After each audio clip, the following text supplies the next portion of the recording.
Hi, this is Miley Gray, chairperson of the Mobility Coordinating Committee, bringing the meeting to order at 9:30. Good morning, everybody. Good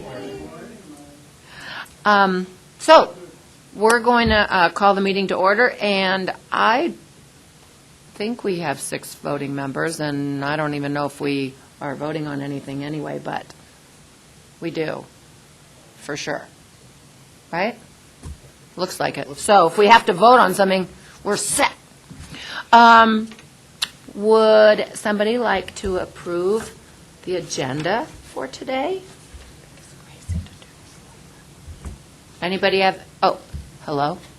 Did somebody approve it? Anybody? This is Joe Vaccaro. I vote to approve. Thank you. Do we have a second? Is it that controversial? Okay, thank you. Thanks. All right, let's move on.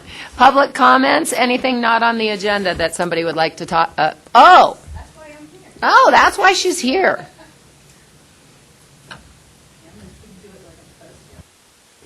So, I'm Jessica McMullen, the Policy and Communications Manager here at PPACG, and I am here to let everyone know that there is going to be a slight change to the bylaws for every single committee. They are being formatted so that they're in the same font, so that all of the items of each are in the same order, so that the notification system allows email notice, so that your packets may be sent to you via email if you so shall select, and that shall count as your packet delivery rather than requiring them to be mailed to you or hand delivered. And it adds a section about conflict of interest that does say if you have a conflict of interest, you must say something about it.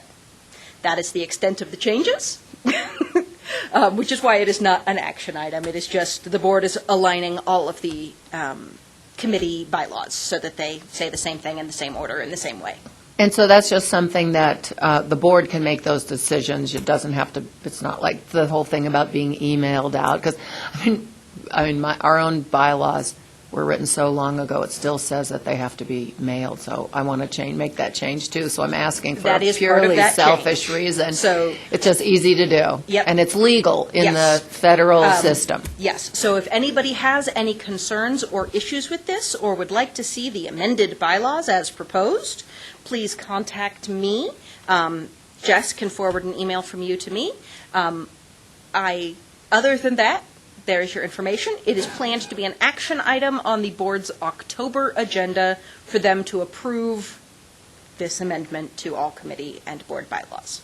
And who actually goes in physically and makes all the fonts the same and reorders that you do? So we've already done our updates, and you have all that. And I have taken your updates and Cool. put them in the right font. Oh, thank you so much. What font is that? The new logo font is Open Sans. Very nice. We're working on branding. It's one of here. my favorites.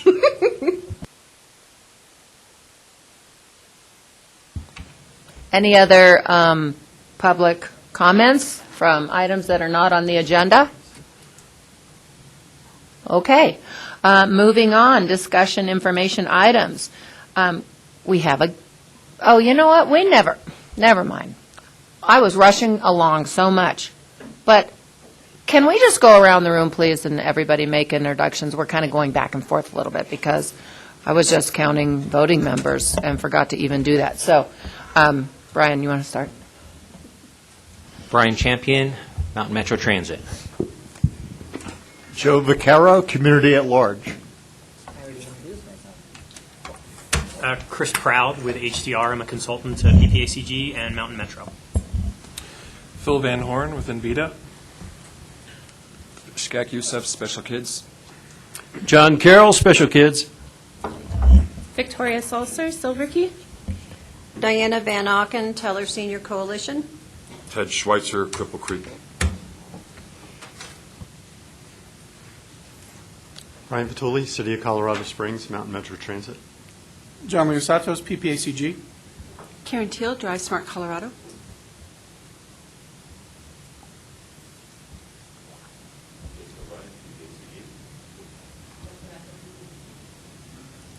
Okay, thanks. See, it was a good thing that I waited a minute because it gave more people a chance to come in.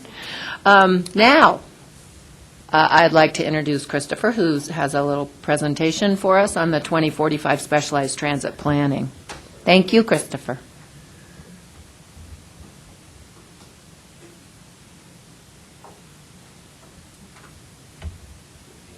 So, Jessica, can I drive from up here? Turn on your microphone. Perfect. Okay, so we're on mic now. All right. Well, thanks very much for the opportunity to come and talk with you. As Miley said, my name is Chris Proud. I work for a company called HDR, and we are a consultant at PPACG and Mountain Metro. And John asked us to come and just give a broad overview today of the 2045 plans that we are working with the two agencies and, frankly, with all of you, because many of you actually in this room I know or have had a chance to kind of sit down with and talk a little bit about the 2045, both the transit and the specialized plans. And we'll focus mostly on specialized, but again, these are interconnected, so they're both critically important to the community and making sure that we get strong mobility throughout the community. So I do have just a few slides here. We'll kind of go through that, and it'll go fairly quickly here. And then we'll be open to any questions that you might have. I'll do my best to answer them. If I can't, we can also follow up with you if necessary. But we'll talk a bit about the charge that we have as a team to develop the plans, working with all of you, the study area itself, how we're going through the actual process and what the community engagement component is going to be as well. And then what some background would be on the specialized piece specifically, so human services transit. And then some potential themes that we're thinking about. I actually had the chance, myself and also Dennis Fletcher, who's my colleague, he works for a consulting firm called Steer. We both worked on the 2045 updates as well. So we've got some history working on that one, seeing the evolution of where you all have taken that, and then working on that again here in 2045. But for that plan, we developed some specific themes that were kind of a focus of improvements, whether they're organizational or physical. We have some themes that we'll share with you and then think about as we develop this. And then finally, next steps, kind of where we go from here.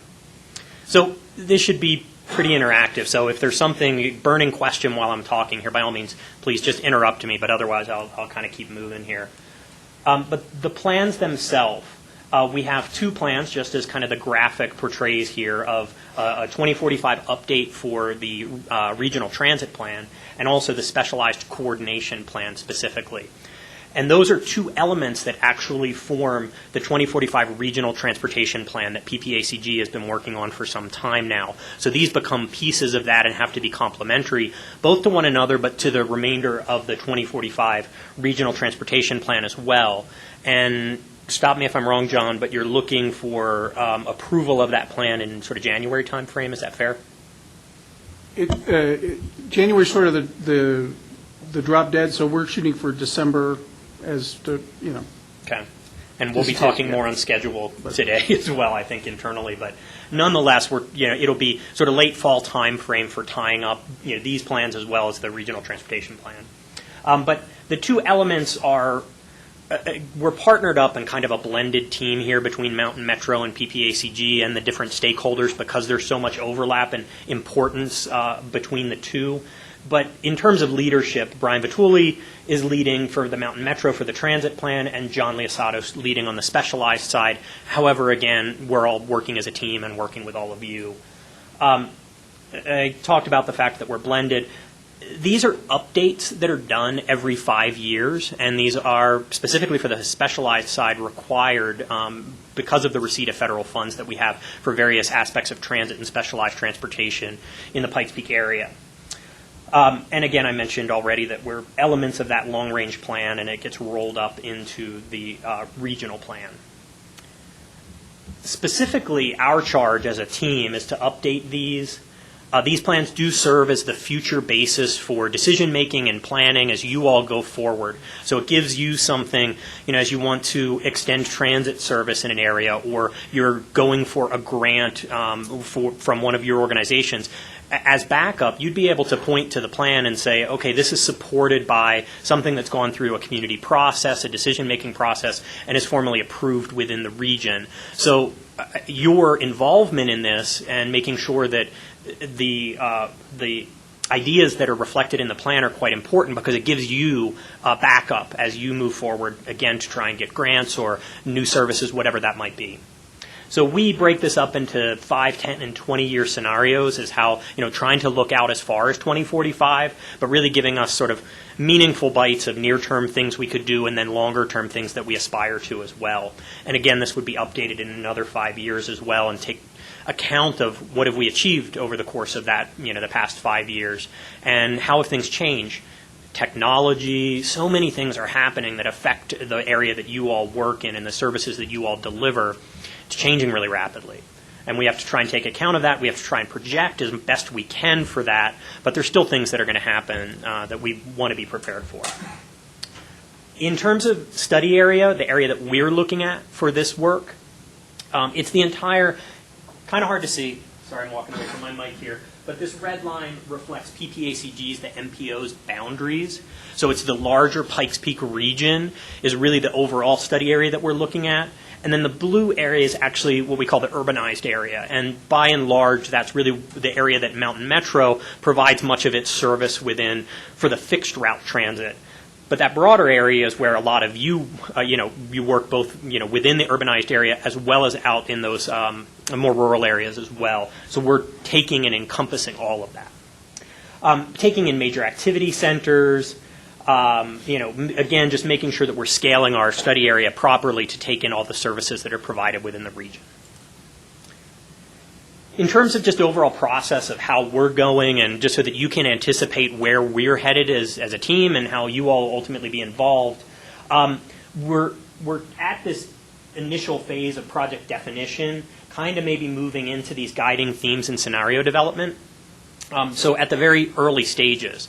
So again, many of you, I think in the room I've talked to or sat down with, if there's others here that have ideas or things we want to talk about or sort of burning things that you've been thinking about for a while, by all means, I'll leave my contact information. We are available to you either individually or through the engagement process as well to try and make sure that we're reflecting your ideas in the plan as well. I talked a bit about the 2040 themes, and we've thought a lot about those and are thinking, there might be additional themes that are reflected in this plan that build upon what we did back in about 5 years ago. But thinking about how we focus on mobility users, we focus on funding, or even on, as I mentioned, just new technology, new mobility, things that are changing. But we'll continue down this path to get to our preferred ideas, concepts, and for specialized transportation and the coordination plan, it really is about, how can we sort of demonstrate for you what quality coordination and where you want to get? How do we give you that path forward for the ideas that you have as far as acting and working together as a group, much like the MCC, but how you coordinate your efforts to be as efficient as possible. Our role is not to tell you that you have to do X, Y, or Z, but it is to sort of show you a path of how you get to where ultimately you want to be. That's the concept behind the specialized plan.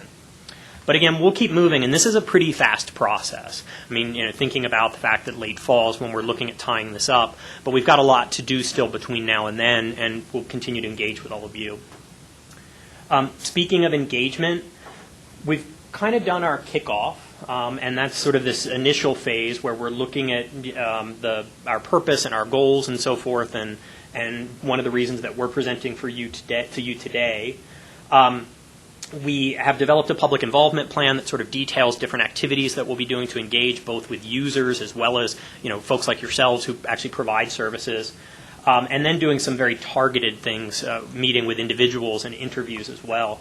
But we have developed an advisory committee, and the advisory committee, we did the same thing back in 2040, and it has representation from the MCC on that advisory committee.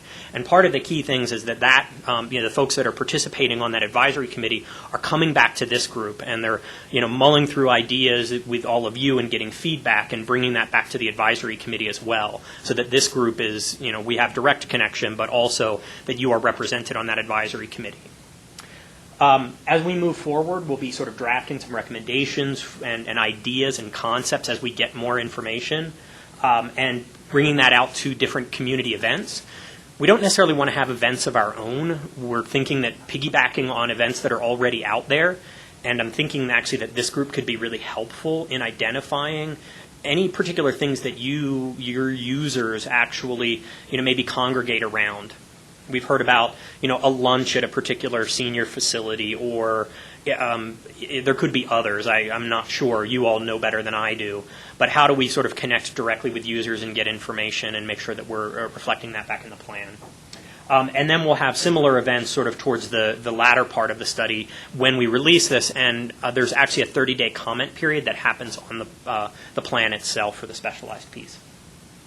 I talked a little bit about the advisory committee, and the little wordle over on the side there is just all the different groups that have been invited to be a participant in that advisory committee. So there's a lot of different groups that reflect, both on the transit side and the human services side as well.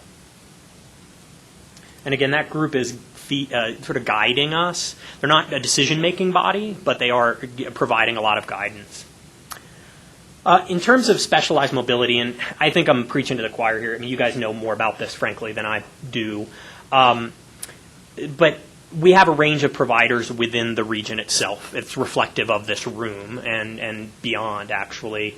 But part of our role will be sort of looking at the services that you provide, really understanding that, the quality of service, et cetera, and just, getting a handle on, do we have any gaps within the region, really, is kind of what it comes down to. And then really much of the ideas that were put forward in 2040, and I think will be a sort of a continuing theme here, is how do you sort of share resources?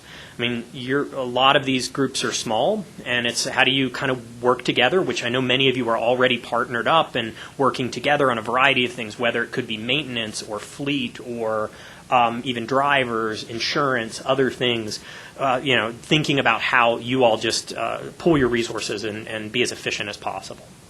And that includes how customers experience the service that you have, the agencies that you work with, as well as just pointing out the one ride service that's come to be over the course of the past several years as well, and where does that actually go? So those are just some of the things that we'll consider as we move forward.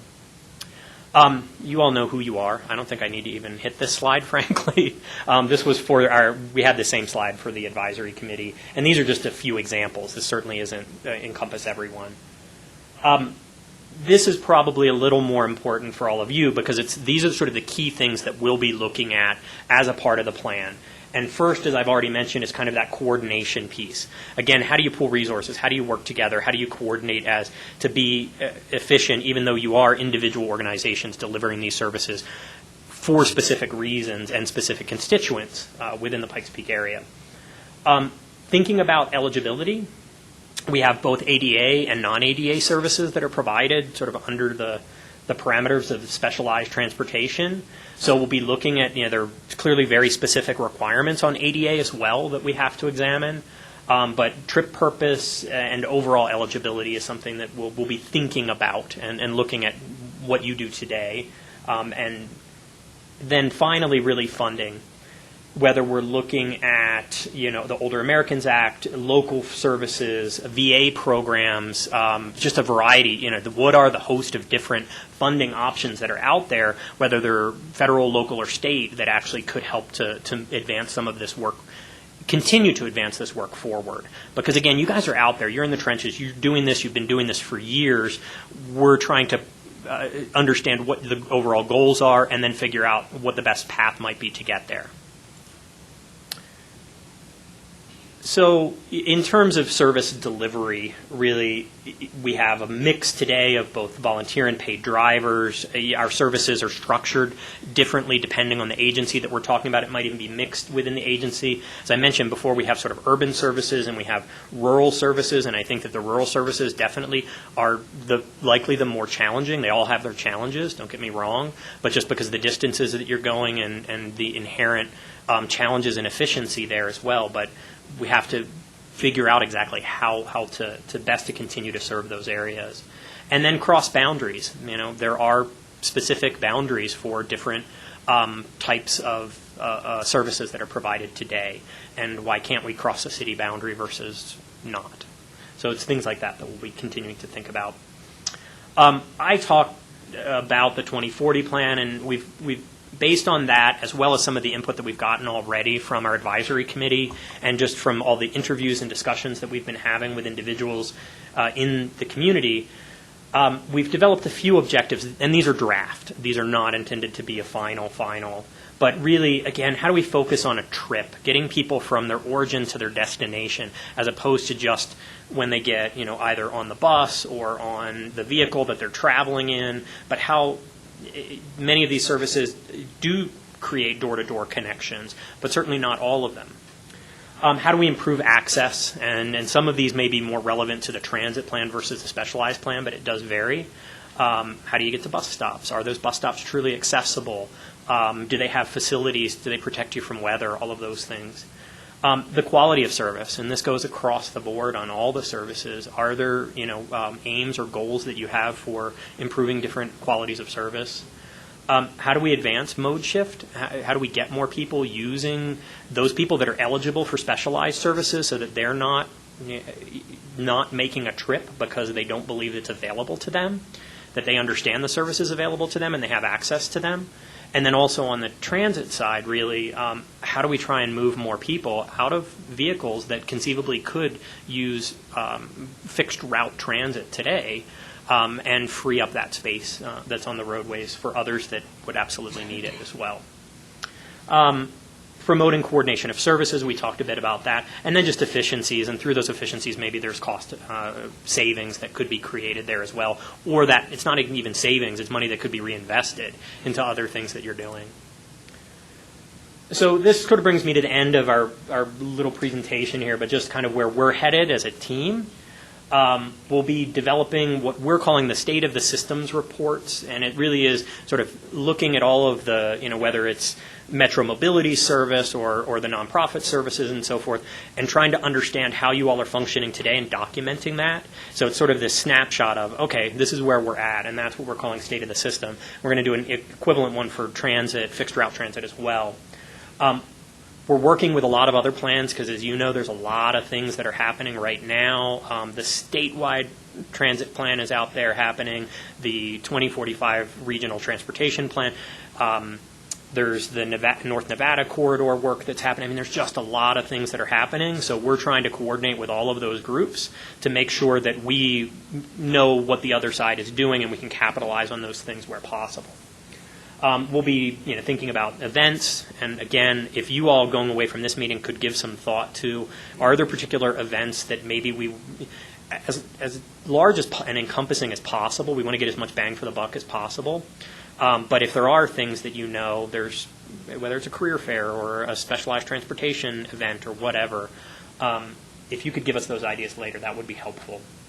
And then also just staying engaged really with the MCC through our advisory committee representatives and making sure that these discussions of the ideas that we're coming up with here are also discussed at this level in this group and brought back to the team as well. So I think that's it. So I'm happy, to the extent that I can, to cover any questions that you guys might have.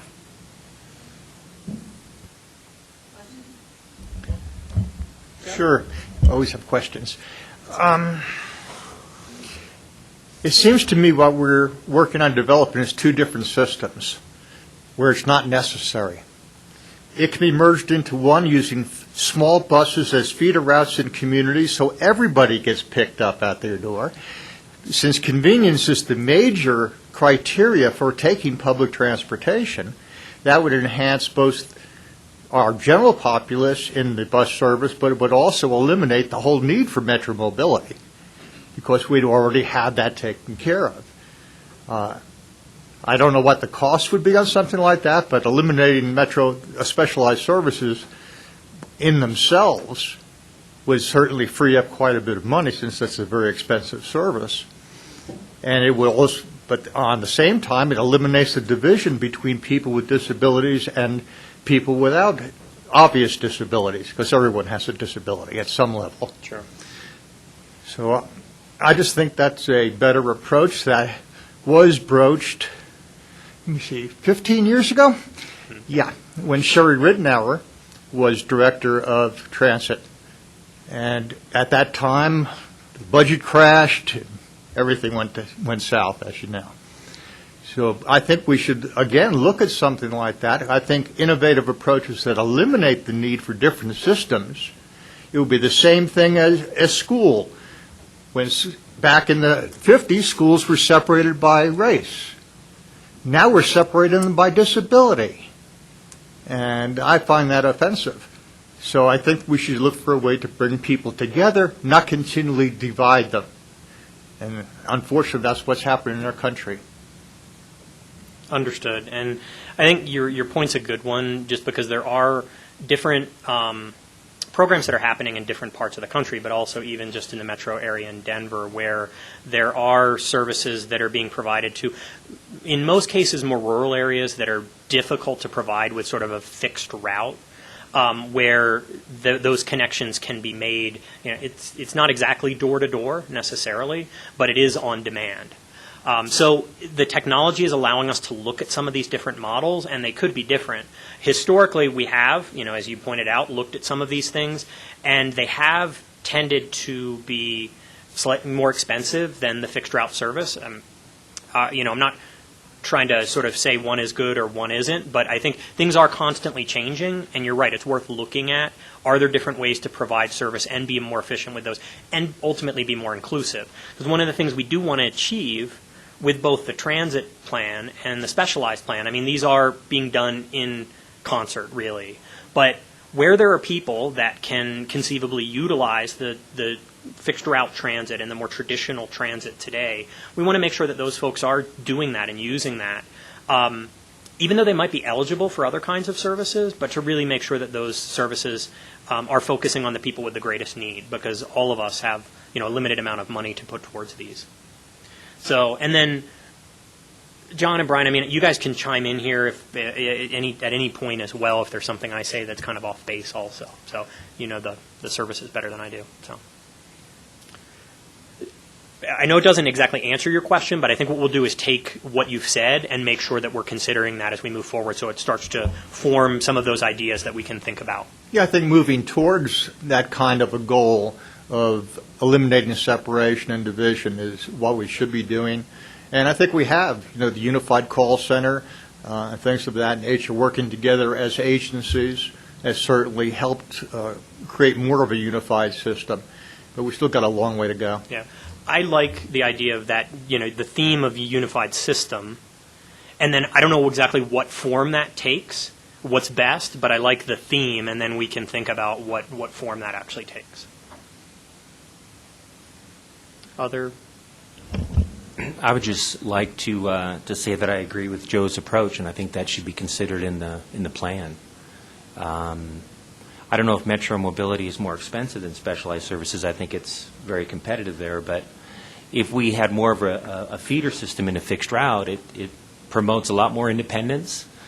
You don't have to call for a reservation. It's probably less expensive to the customer and gives them greater freedom. It retains the fixed route system. It just modifies the pickup approach to things. Yeah, I think that should be included in the plan. Thanks, Brian. All right, I got it.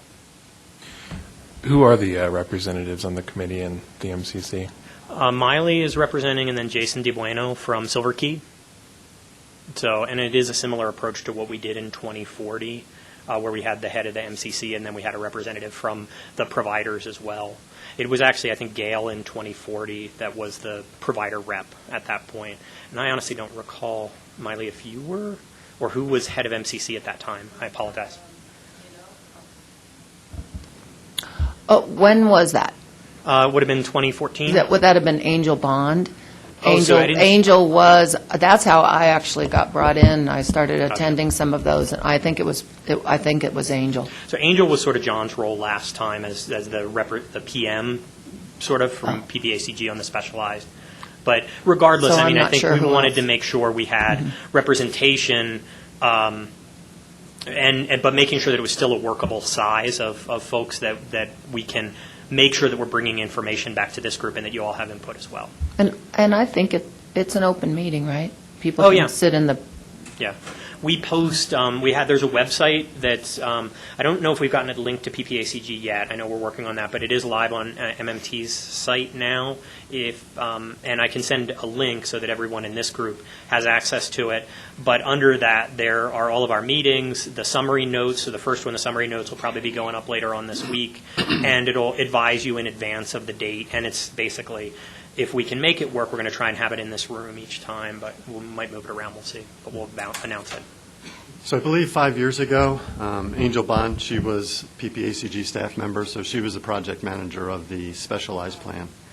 And I believe Gail was wearing two hats. She was the chair of the That's MCC right. as well as the specialized transportation provider rep. Yeah. Okay.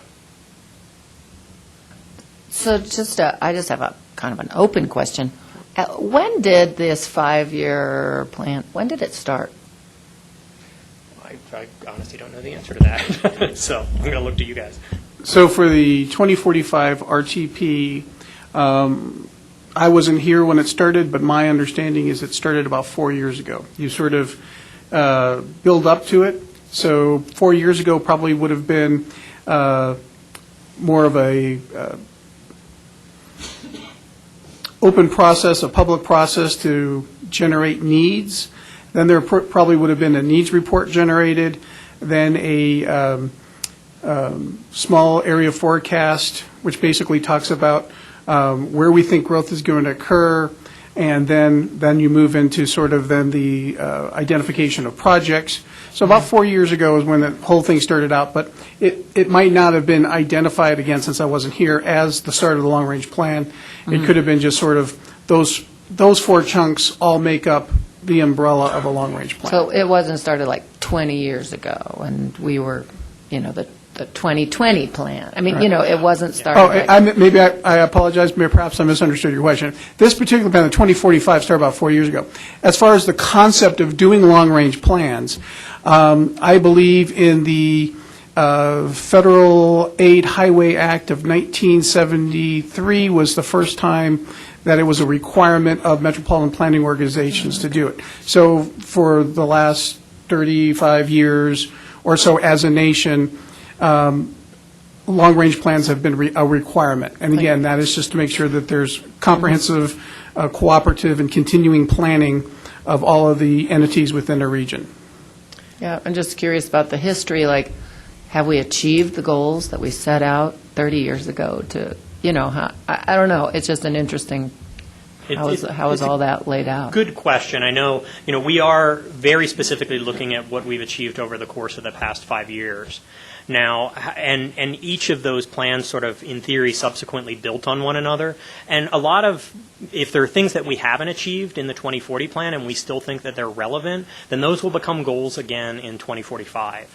So in theory, we should be building, and those same things should still be there. But things change, technology, lots of things happen, and these start to look different each time. Just to John's original comment that he made, and I'll just point this out because we didn't show you, but we have been doing a lot of background research to try and understand where different populations are today, whether it's seniors, people without cars, where growth is actually happening and projected to happen between now and 2045 to see, again, where are those gaps in services today also, just based on sheer population and what that might look like. So we have a whole slew of maps that we've gone through, and that'll be part of that state of the systems analysis that we're doing. But in the interest of time, we just didn't walk you through all of that today, but you'll have an opportunity to see that in that initial piece. Okay. Okay, thank you so much for your presentation. Thank you. Chris. Appreciate it.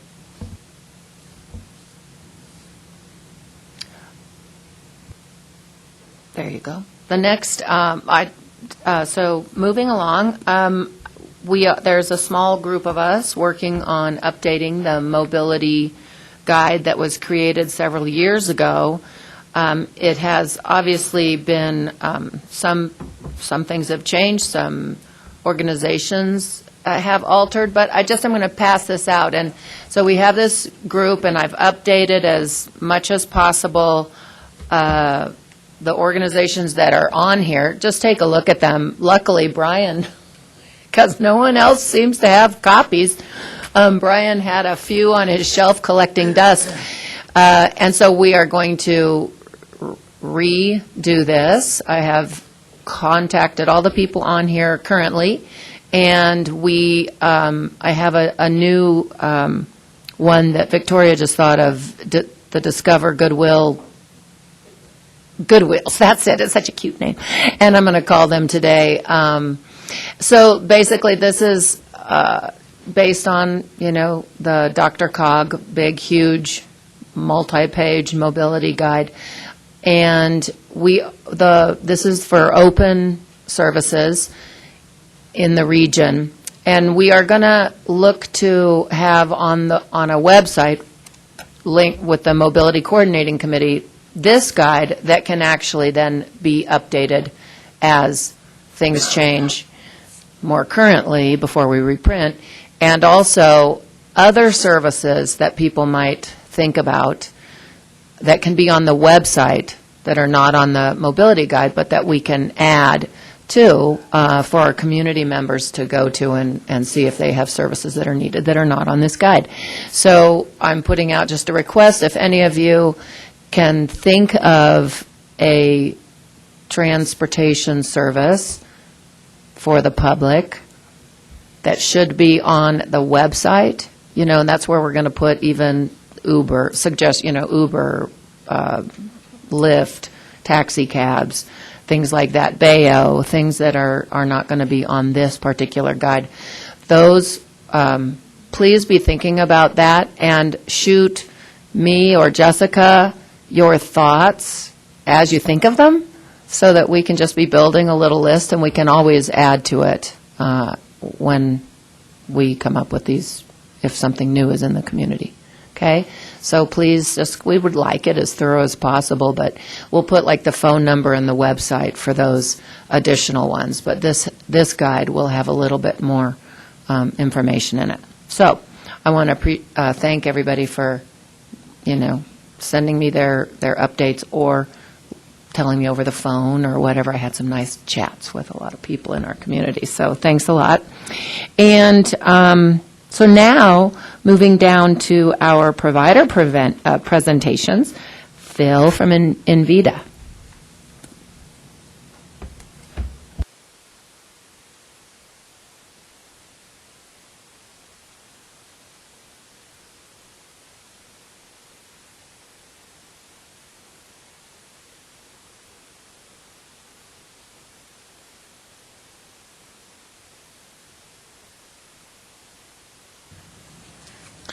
Hey, everybody. Thank you, Miley.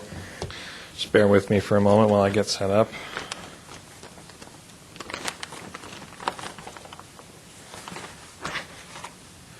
I'm going to pass around two different rack cards. You guys can take one if you like. One's kind of dual-sided. It's got information about transit and then home care, and then one's all about our Callahan route, which I'll talk more about in a minute.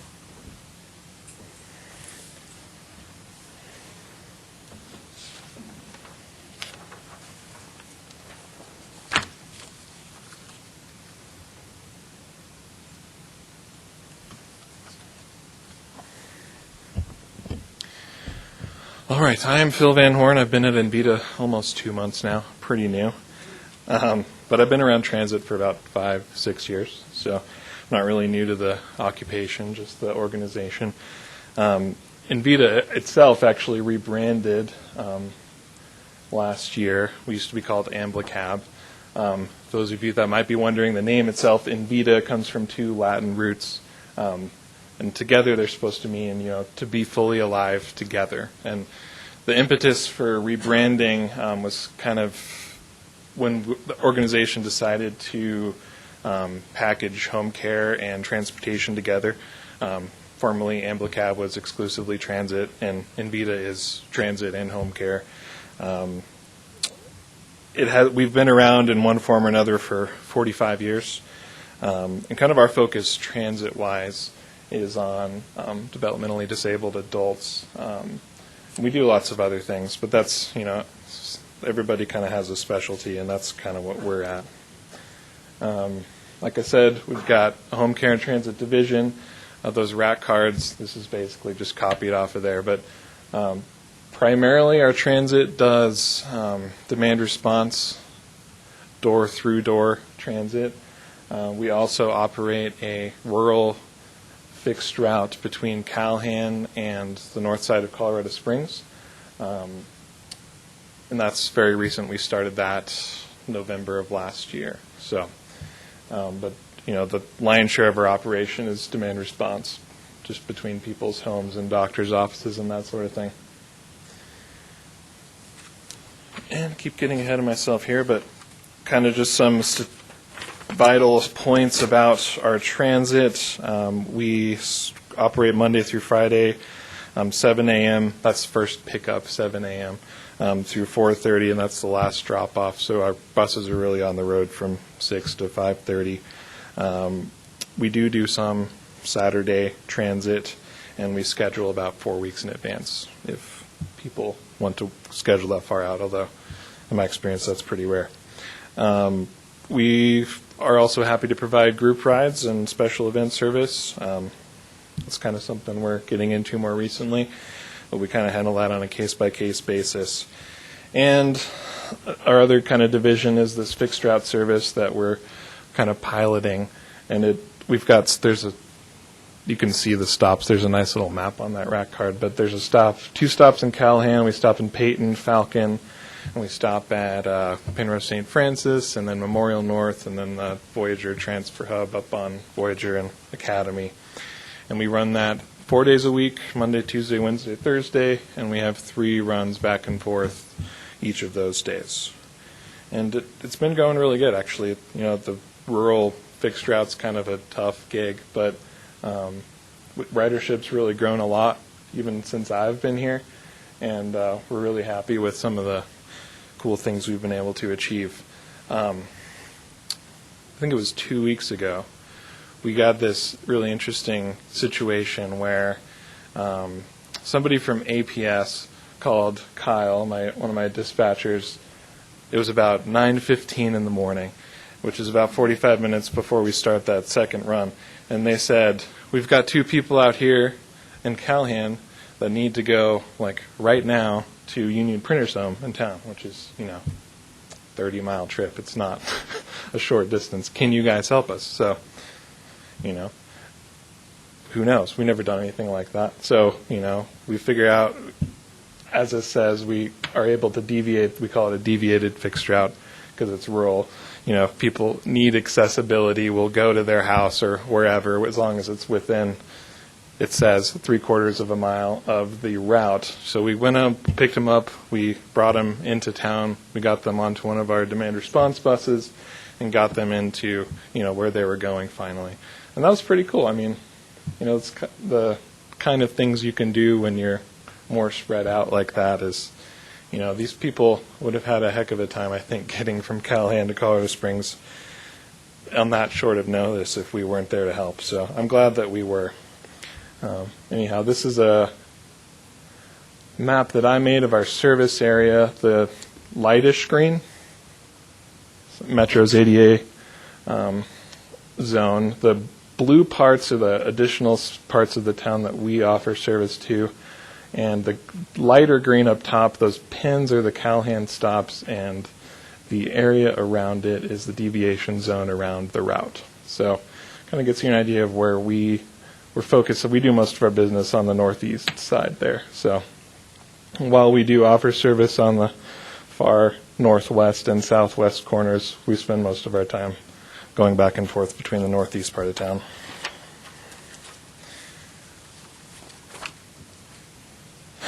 So we've got 12 CDOT grant vehicles and 2 smaller SUVs, one of which was paid for through AAA funds. The other one we just bought. But we've got 6 body-over-chassis vans and 6 transit vans of 2 different sizes. And all of those were provided by CDOT grants. Just kind of give you an idea. Our oldest vehicle's just about to push over 200,000 miles. That's the one that's running back and forth between Calhan, so it gets more than a few miles. And our newest one was just delivered last week, so yay, that's pretty cool. The average mileage is just shy of 100,000, and the average age is 4 years. Those CDOT vehicles get replaced roughly 5 years, so fleet is a little bit on the older side of that replacement cycle. That's one of our body over chassis in front of Garden of the Gods. It's one of our transit vans, and the smaller vehicles that we have. I drove that one here, actually. So, driver-wise, we've got 13 at the moment. 3 are part-time, 10 are full-time. They're all background checked, drug tested, fingerprinted, yada, yada, yada. We're registered with the PUC, so we also have to do that fingerprinting layer. We do pass training and TAPCO training with the drivers when they start. Our longest driver's been there 29 years, which is pretty crazy. Yeah, he's been there longer than anyone else at the company, so he's got a unique perspective on things. And the average driver's been there 4.5 years, so most of our guys stick around a pretty long time. And that's about 9 months old now, so some of them are not there anymore, but those are most of our drivers at this point. And just some quick operational stats. I kind of pulled this together from various sources, so all these timelines don't exactly line up, but 2018 we delivered 23,578 trips. Average trips per day so far in 2019 is 91. That's delivered, not scheduled. Service miles per trip so far is 12.8, so we are going pretty far for every trip we do. Average routes per day, so that's the number of vehicles we're putting on the road every day, 8.2. 18.5-ish% of our riders are in wheelchairs, and about 37.5 use the lift. So those are the ambulatory people that can't quite get on the bus by themselves. And about a third of them are over 60. In the bottom right corner there, you can see from 2018 kind of how our trip purpose broke down. The majority was for medical dialysis, and another third of it was adult day programs. Everything else kind of falls into the other third. A lot of that third for adult day programs, we help with the people that are further out, for special kids, special families, for Mosaic, Club of Arts. So we kind of do a little bit for everybody. We do an annual customer survey, just to kind of gauge where our riders are at. For the most recent survey, I picked out 2 highlights here. 65% of our respondents said that Envita was better or much better than other providers they use, and 68% indicated that Envita's transit have helped them maintain their independence, which is one of our objectives. So we feel pretty good about that. And we've got quite a bit of irons in the fire on the horizon. Some of the highlights, this year we were awarded an FTA grant, Innovative Coordinated Access and Mobility, which is a mouthful. We just call it ICAM. That was about $250,000 to deploy new technology to improve health outcomes in Teller County. And that's a project we're working on. The funding hasn't turned on yet, so we're still in the planning stages.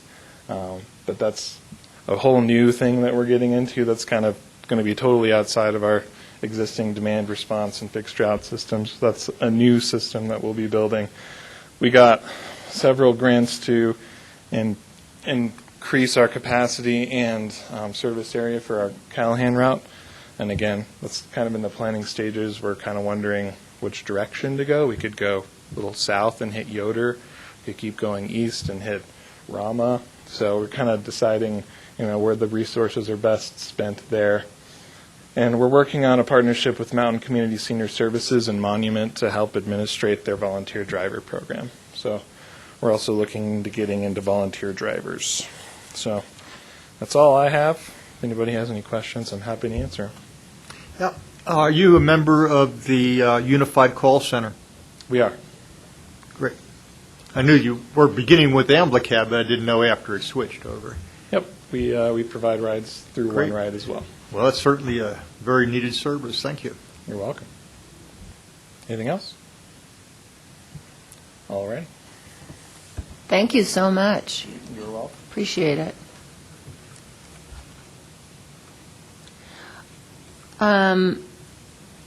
There is a calendar of organizations that have been not invited, asked to sign up, just like Phil did. And I want to make sure that everybody who had a chance to put their name on that list has their name on the list. Jessica, do you know for, let's see, there it is, right there. Okay, so we do not have a September meeting. Oh, look, I'm October 22nd. Okay, and Terry Cassidy, that's great. And then rounding out the year, we have Special Kids, Special Families. So I hope that you guys have that on your calendar. Good. All right, so thank you very much. And then in January, we'll pick it back up and see if anybody else is interested in presenting to the group. So we appreciate it. Training, information sharing, coordination opportunities. Would anybody like to, does anybody have anything that they would like to share right now? Well, this is just a quiet group today. I don't know what's happening. Any items that you would like to see for future MCC meetings?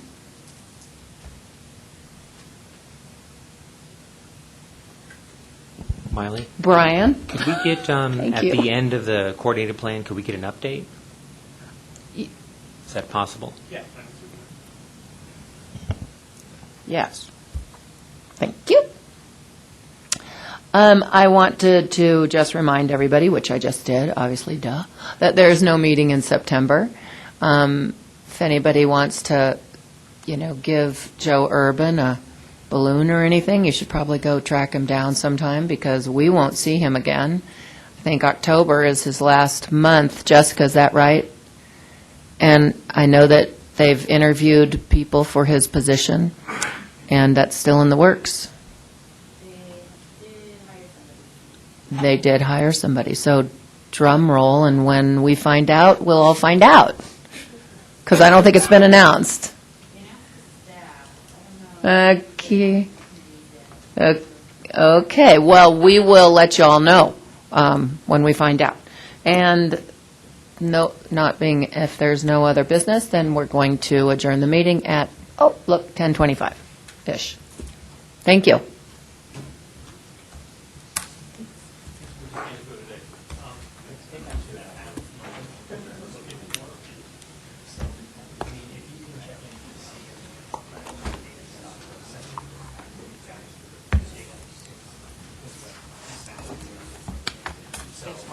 Yeah, thank you. Yes. I know, but you'll probably hear from me before that. Well, I don't know. Oh, wait.